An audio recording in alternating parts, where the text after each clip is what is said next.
Hey there, it's Susan Pierce Thompson and welcome to the weekly vlog.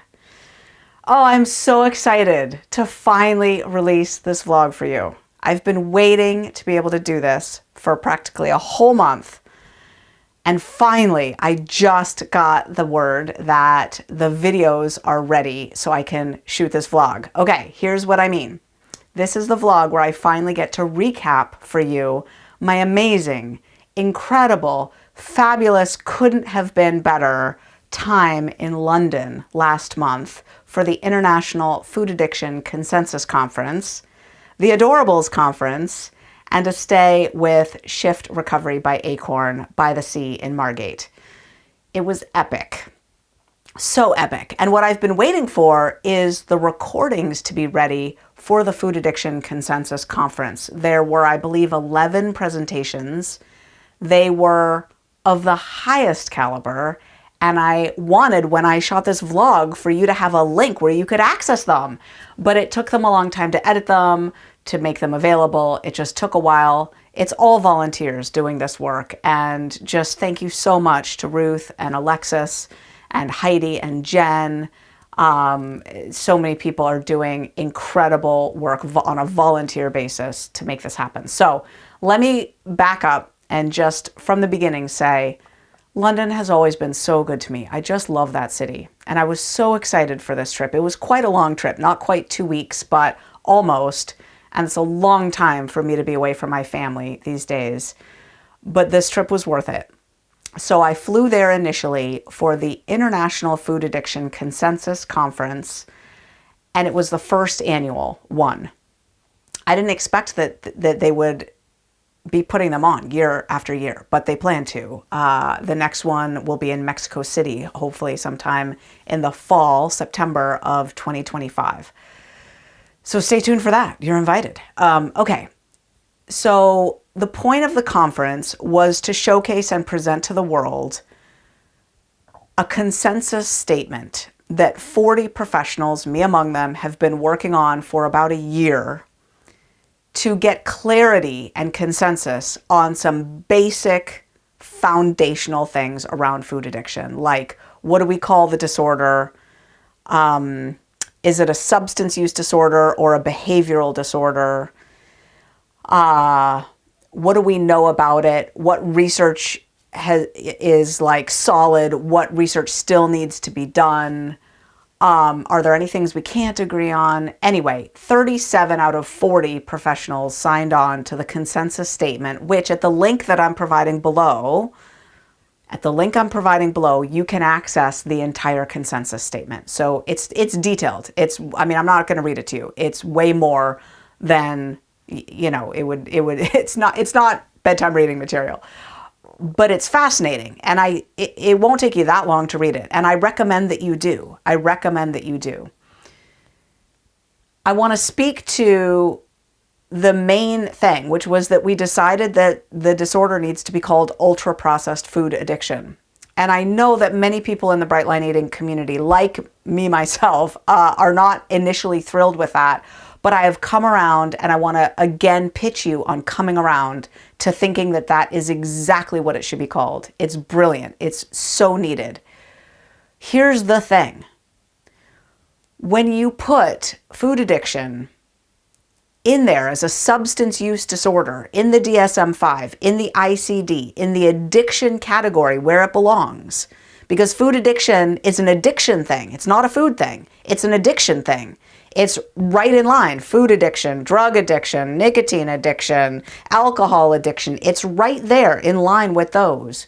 You can't have food next to all of these very specific molecules like nicotine and alcohol and opiates that cause specific effects, right? You need to narrow it down a bit. What is causing the issue? And when you say ultra-processed food addiction, not only does that make more sense in line with all of these other substances that are causing the problem, but now you single out ultra-processed foods as targets for regulation and control and limits in our society that will be the lever that will start to change our societal outcomes so that we're not addicting and infecting the next generation of kids. Because right now, 2/3 of the foods we're feeding them are ultra-processed foods, and that is what's leading to their food addiction. And yes, after they're addicted, they can't eat things like honey, anymore either, right? So it's not just ultra-processed foods that are the problem once you're addicted, but ultra-processed foods are the driver of the problem. They really are. And we need regulations on them to change our food environment. Otherwise, it's going to be as hard forever to recover as we're experiencing it right now. It's hard in our environment because food is pushed everywhere, and we need some clarity about which foods are different, right? It's not the natural whole real foods that we need to be singling out. It's the ultra-processed foods. So I really do think we came to the right conclusion when we decided on ultra-processed food addiction as the term. The main takeaway from the International Food Addiction Consensus Conference, for me personally, was that I was blown away by the quality of the 11 presentations. Absolutely astounded. I learned so much. They were so good, and I cannot recommend them to you more highly. I'm going to single out one in particular. They were all very, very good. But Dr. David Wiss's presentation was incredible. He wasn't able to be there in person. He zoomed in from LA. But his presentation on eating disorders versus food addiction and the war between these two communities and the nuanced way we need to be thinking about food issues and the way he's trying to build a bridge between the eating disorder world and the food addiction world is very powerful, very powerful. Dr. Nicole Avena, such an amazing presentation at Princeton University, one of the very, very first people to establish sugar addiction in rats, to show in her doctoral work back in 2001 that if you expose rats to sugar, boom, they get addicted and they start to show binge eating behavior.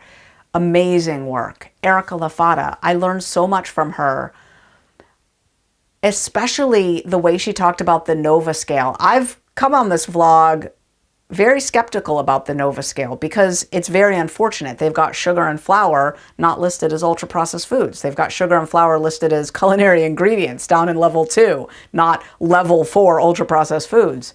Problematic. Agreed. Erica Lafata agrees with that. And she says, and I was swayed by her arguments, she said, look, the NOVA people are on our side. They're trying to change the food environment in exactly the way that it needs to be changed. And they're looking at it differently. They're looking at it from an epidemiological food systems perspective, an agricultural, nationwide perspective. And from that perspective, it is these packaged foods that are born in factories and poured into bags that are the issue. The people who are buying sacks of sugar and flour and going home and baking, their families are not fat. Their families are not fat. These are the people who are still buying chickens and, vegetables and sugar and flour, and they're going home and cooking actual food. And their children are a normal, healthy weight, right? It's the people who are buying ultra-processed foods in stores as their main source of nutrients and sustenance that are getting fat, right? And so she said, look, we need to work with the NOVA people, not against them. And we do need to close this loophole of the cooking from home foods that are just as addictive to people who have food addiction, right? But that was a big takeaway for me. I really switched my tune on the NOVA scale. I haven't met Carlos Monteiro yet, the guy from Brazil who created that scale. I hope to meet him someday and have a talk with him. It would be just some minor tweaks to the NOVA scale that would make it work. Anyway, so yeah, those 11 talks were so good. Please, please, please access them if you care, if you're interested, if you want to. The link is down below. They're asking for a donation, really a modest donation of, I believe, 25 pounds or something like that. Donation for the work of getting food addiction included in the ICD. So please donate, access those talks. you really couldn't spend money in a better way if you're at all interested in this stuff. They were the highest caliber talks I can possibly imagine. They were so, so good. And I'm so happy to report that the overall tone of the conference was of such unity and positivity and professionalism. It was really a beautiful experience to be there. I was so honored to be a part of it. And then I got to go to the Ador BLEs Conference. So, so sweet. Thank you, Adele. Thank you, Sue. Thank you, everyone in London who put together this incredible conference. There were, I'm not sure, 150, 200 people there. I had nothing to do with organizing it. I just waltzed right in and got on stage and got to share with people and meet people. And it was such a treat. My highlight was probably dancing to the Prince song Kiss at the dance. I had so much fun. And so many good hugs. I met so many sweet people. If I met you there, hi. I'm so glad we got to hug and meet. It was so, so good to meet you. I got filled up by that. And then I went by train with Amanda Leith, someone I'd never met in person. And we got to ride the train. This was just one of those God things. You never know how coincidence works in the world, right? Amanda had left her passport at her Airbnb back in London. So after getting all the way out to Margate, to the coast, that's not a short train ride, people, she had to go back to London for her passport. So we met up in London and shared the train ride back out to Margate together for the Shift Recovery by Acorn intensive. And that meant that Amanda and I got that whole train ride to talk and connect. And what a kindred spirit, honestly. We just related so well to each other. And she is doing such good work. You know, I never went to treatment. I'm one of the only pretty low bottom drug addicts that I know who never went to treatment, not once. And some of that, I think, was the perspective of my parents. Like, my dad's pretty countercultural. He was not about to turn his baby girl over to the man. That's, he wasn't a big believer in institutions. And so, I never went to treatment. I maybe should have been in treatment, but I never went to treatment, and I got clean, at the age of 20 without treatment, just going to 12-step programs. And it was very interesting to be in an inpatient treatment setting, where people register and get, their technology taken away and get their marching orders. And it was beautiful. It was beautiful. So my biggest takeaway, I love Amanda Leith. They're doing such great work there. It was very effective. I loved the people that I met, the people checking in there. It was great. I stayed for a couple days and really got to see some beautiful work being done. And the food plan that they hand out there is different than the Bright Line Eating food plan in some interesting ways. And I had just huge respect for their food plan, for what they're doing. Here's one example. They're super clear, no caffeine, right from day one. You're off caffeine. That was cool. They also had a category that I'd never seen articulated in this way before, which is textures. They said, we don't do smooth and we don't do crunchy, which means no peanut butter, no nut butters. It means no Triscuits, no crackers, no Mary's Gone crackers, no crunchy and no smooth.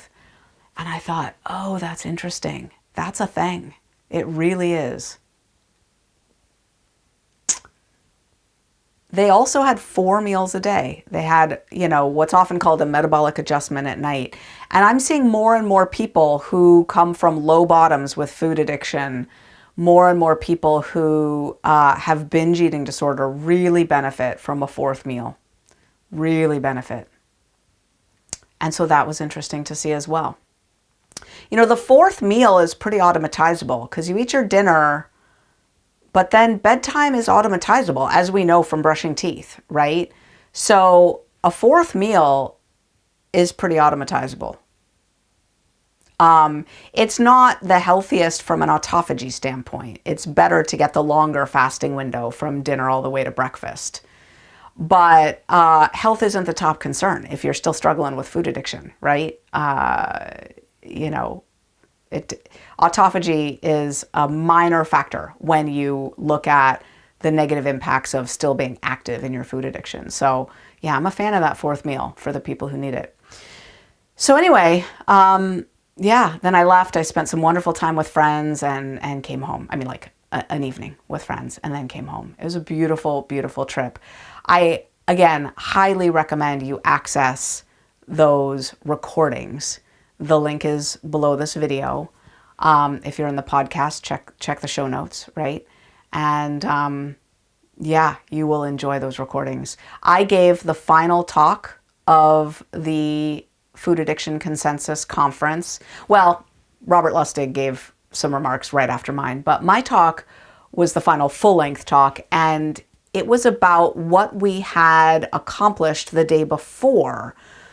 Those professionals who flew in or Zoomed in for workshops the day before had broken into two groups, and one group did the work of preparing the strategy for resubmitting to get food addiction accepted by the World Health Organization and in the ICD-11.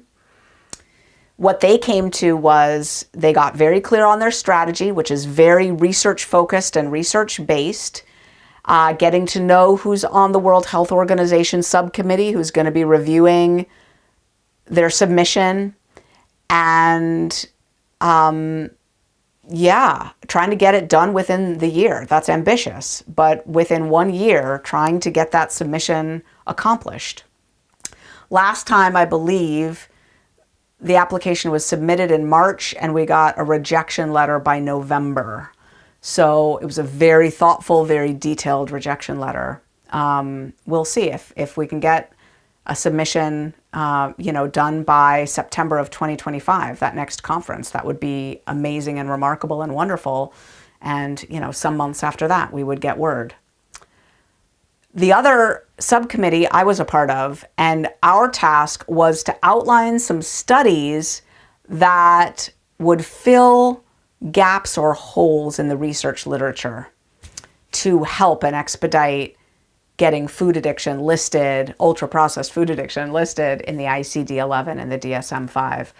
And here are the studies we came up with. Number one, a study on withdrawal. There needs to be more research done on withdrawal, and stay tuned. You'll probably hear a vlog from me asking for subjects to participate in a study like that. This would be a way that people who are active in their addiction could help out, right? To participate in a study looking at withdrawal. So that's one study. The other two studies really address one of the main criticisms of the World Health Organization from our application in 2021. And I say we, I was not part of the group that submitted that, but I've been a part of the group that's reviewed the rejection and tried to figure out where to go from here. One of their criticisms was, we don't need a diagnosis for food addiction because we've already got tons and tons and tons of diagnoses and of disorders related to food. We're covered. We're good. Like, look, we got binge eating disorder. We've got diagnoses for, obesity and everything in between. We're good. And the reality is that food addiction is a different beast that's not being covered right now. And the way we know is that some individuals need an abstinence-based approach. And there's no disorder right now that would indicate that that would be helpful or needed for anybody. As a matter of fact, for people with eating disorders, it's often considered to be detrimental to have anything like bright lines for food. We're accused of causing eating disorders, for goodness sakes. And so here's the research we want to do. One is do a study that looks at an abstinence-based approach to eating. No sugar, no flour. When I say abstinence-based, that's a bright line approach, right? And look at, does it cause eating disorders? I'll tell you right now, it does in some people, right? It's a small percentage of people, but it does kick up a binge approach to food in some people. In more people than that, it quiets eating disorders and even cures them, right? And for most people, there's no difference, right? So we need those percentages, right? We need those percentages. And then the other study that needs to be done is on people who have both an eating disorder and food addiction. and then randomly assigning them to a standard eating disorder treatment again, because these are the treatment resistant people. Their eating disorders are not being effectively treated in this current standard of care, or to a bright line approach, an abstinence-based approach, and watch the recovery take off in people who are finally getting support around not eating the foods that make them crazy, right? So those are the studies that need to be done. The Institute for Sustainable Weight Loss is kicking up. You'll be hearing more about this in future vlogs, is kicking up to help fund those studies, to help create the research database of subjects who could participate in those studies. It's really an exciting time. So much has come out of my time in London. Yeah, check out that link below for £25, just a modest donation to help us with this work. You can access those recordings. I'm so glad to finally get to update you on what happened in London. I'm still just glowing thinking about it. What a fabulous trip. There's amazing work being done in the world, and I'm going to leave you with this one thought. I really had the perspective after London, as great as it was, as professional as it was, this is really still the Wild West when it comes to work on food addiction. This is nascent, nascent, nascent work. It's so tempting to think of 2024 as being modern times, right? And in so many ways, these are modern times, right? iPhones and Bitcoin and all the things, Teslas and whatever. And the reality is, when it comes to our research and our understanding of food addiction, especially food addiction treatment, these are the dark ages. We are just beginning our understanding. We have about 10,500 studies on food addiction, and maybe half a dozen of them are on treatment. Almost nothing is published on food addiction treatment. And that's where our work lies. And we here at Bright Line Eating are very, very well poised to do a lot about that. So that's the weekly vlog. I'll see you next week.